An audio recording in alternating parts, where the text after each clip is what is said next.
Kurosawa felt terribly awkward about the fact that his sister had decided he would be staying at my place. He said he would spend the night at a hotel instead. And then I sneezed.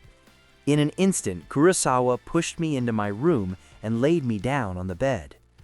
Leaning over me, he thought about how this was my bed, that we were completely alone here, that my eyes were watery and my skin pink and damp. His reason fought desperately against desire, and reason won. Kurosawa wished me good night and told me to fall asleep as soon as possible.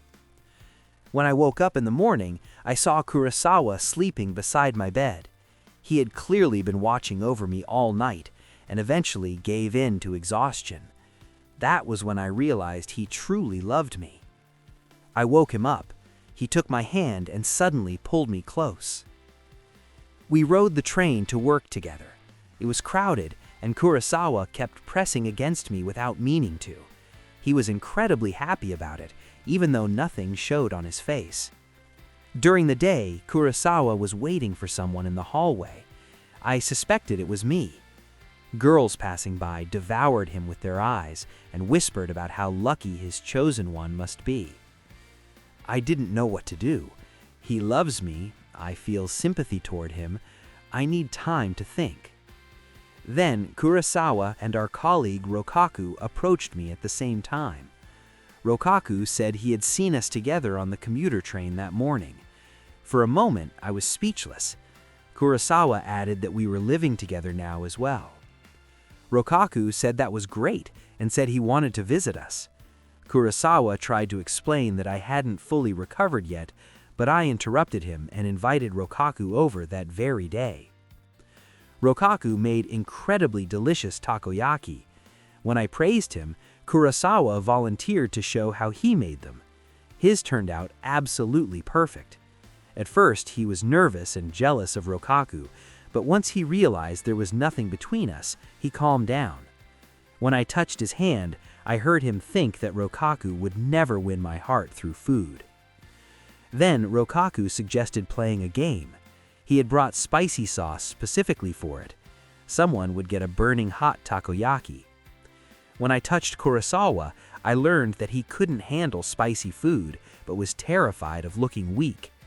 I wanted to interfere with the game, but to my surprise, I heard that he actually really wanted to see me tear up from the heat.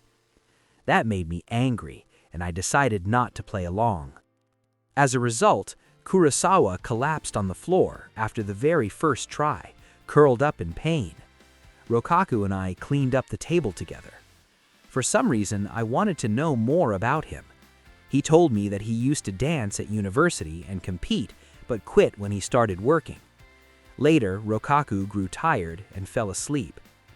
Kurosawa, meanwhile, felt better and came to me in the kitchen. I told him what I had learned about Rokaku. I used to think he was just a chatty fool, but he turned out to be a really funny guy. Kurosawa came up behind me and hugged me.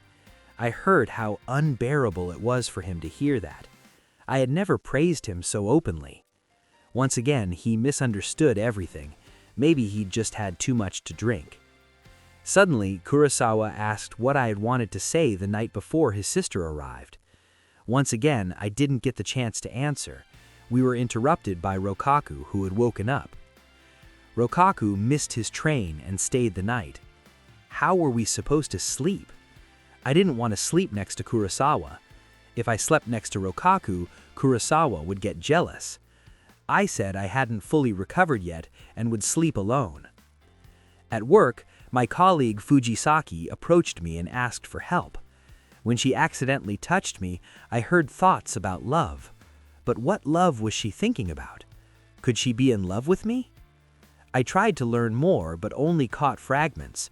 How perfect I was with messy black hair and pale skin. Back then, I had no idea how wrong I was. In reality, she had been watching Kurosawa and me for a long time and clearly understood that what we had wasn't just friendship.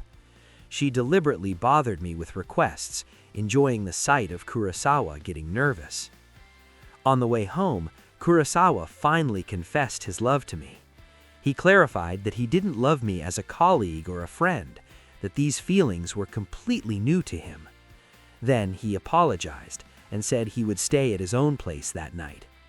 I wanted to stop him, but I couldn't find the words.